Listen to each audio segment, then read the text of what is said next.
Oh my gosh, I'm so sorry, you all. Welcome back. I'm sorry. I apologize. My husband was texting me right then and there. Okay, so moving back onto these loans, this big whoppy $5,500. In the midst of all of that, like, I was going to school studying pre-med, so I was trying to gear up to do shadowing, figure out some internship opportunities, work as a scribe, consider getting my CNA certification, certified nursing assistant, so that I can get hands-on experience and have that to put down on my resume, to be appealing during the application process. And then studying for the MCAT, which is a beast on itself. It takes a lot. I'm trying to decide how much I want to get into it on my channel, if I want it to be more so talking about student loans, or if I want to get into like how economic, socioeconomic status really is such a big thing. Like, I really want to create Black wealth in my family and a Black legacy, because neither of my parents graduated from a conventional four-year university, which I now realize you don't need to do to be successful, because they're both successful, in my opinion. I may be biased, but at that time, your parents and the next generation wants you to do better. They want each generation to do better, better, better, better. So in our head, and in my head, it was go to college. My whole life, it was more like I've been known as nerdy and smart. Like I was going to be a lawyer or a doctor, or I was going to be a professional of some sort. So when I got to college and realized like this is really difficult, juggling work and school, my grades were slipping. I was used to always having really high grades. As far as like home life, my parents, they had 4 other kids to be responsible for, and me too, to try to figure out the transition. It was just a lot going on. I had friends that became family, like a lot of support in that aspect. I had family, blood family, or relatives, cousins, people who love me. Like I've always been loved, but it was just really difficult and stressful. I had never learned money management, like what that I probably should have saved up while I was working in high school, so that I could move out and have some stability, because I knew that living at home wasn't really an option. But living on campus with a roommate in that sense wasn't a good fit for me either. So just money management and that, and then as far even getting a vehicle at that time, like it was just a really expensive time to not have any money.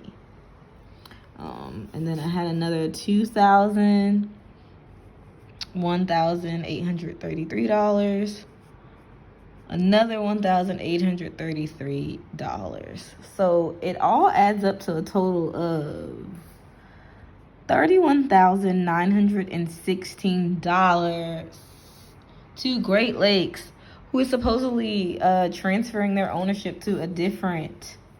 I don't want to deal with it, but I'm just being positive, and I know that it's all going to work out in a sense. Moving on to the current debts. I managed to be able to get it down to only having loan A, $1,529, loan B, $4,436, loan C, $4,460, loan D, $5,364, and a total of $15,789 currently, from $31,916 down. And I'm quite proud. Like, I won't lie.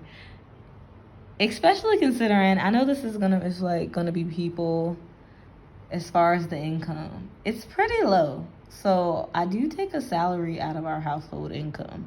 All of the money that comes into the household it's like all of our money. That's the way that our family views it. It's really up to everybody else though. Personal finance is so personal. So the amount that I budget towards this, my snowball, is pretty large, because I'm blessed to have the support of my husband during this process.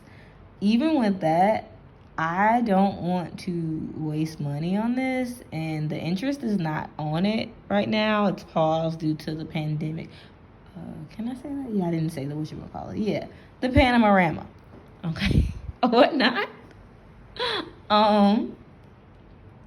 Yeah, the interest is paused, so I want to take advantage of that and go ahead and knock this down because there's so many other things that we want our money to do for us and our family. I've been trying to figure out how to work into a side hustle, but my husband's job is currently really intense, and I'm providing all the childcare for our son directly. And where we're currently on the west coast of the United States, childcare is costly, and it wouldn't even be beneficial to pay someone to watch him, even for me to work from home, because he's small. He can't, he's not like 11 or 12 who can be independent by himself. He's 1.5, and he's really busy, and he gets into everything. So I understand people need a fair wage. It's a lot of work. But that's why for us it's like, okay, I can provide the care versus paying someone else, because the money I would be making, it would be at a deficit. So if I really wanted to work, then I could do it and then just pay for childcare. But I actually like spending time with my son as much as possible. I like watching him grow. I'm growing, definitely. I work in education, but never with early childhood, and I'm nannied, but this is, I'm his mom. Like, it's been a crazy journey. So he's really pushed me to pay this off. I was gung-ho before, but I definitely got distracted. I won't lie to you all. I got distracted and spent money on things that I probably should not have spent money on in hindsight. Where, why? I've never been super materialistic, so it was more so like food. I love yummy food and eating out, and too much of that every day, multiple times a day, that can really add up. But I wasn't super mindful of it. It was like I deserved it. Teaching was stressful, y'all. I'm gonna do some videos over that too. But that was my thing. Even now with my husband, it's like, oh, what do you want to do for major events, birthdays, or anniversary? It's like, oh, I want to go to a really nice restaurant. And that's usually the only time that I'm trying to go out to eat, because I'm trying to pay this debt off. So it makes it even more special, though. I guess that's the minimalism part of it. It's like when it's fewer of those events, it's more value. Like, you get to really treasure it. And we eat really well at home. I've been trying to learn how to do gourmet meals at home on a budget, so that we don't feel like we're living in poverty, because we're not. Like, that's why I can't put low income on this, because we make or my husband makes a substantial amount of money. Like, we are not considered low income. So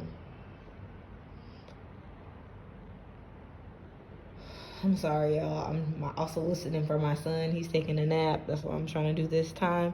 But yeah, so that's the student loan debt confession. This is what the numbers are. I started at 30, almost 32,000, and a little under 16. And that was my goal. I wanted to be at the halfway mark. I was supposed to celebrate by taking a trip, like I said, and I did. It's just really super postponed. I'm gonna do a few travel vlogs, because even during this, I budget for vacations. I'll try to do some budget videos too. I don't really like them as much as I do the confessions and the updates, because my budget is just kind of sad, because all my money goes to student loans. Or something comes up, and then I'm really sad, because it's like, dang, I wanted to use that to pay off my loans. So it's a bittersweet process.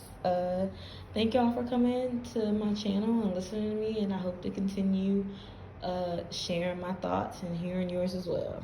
Bye.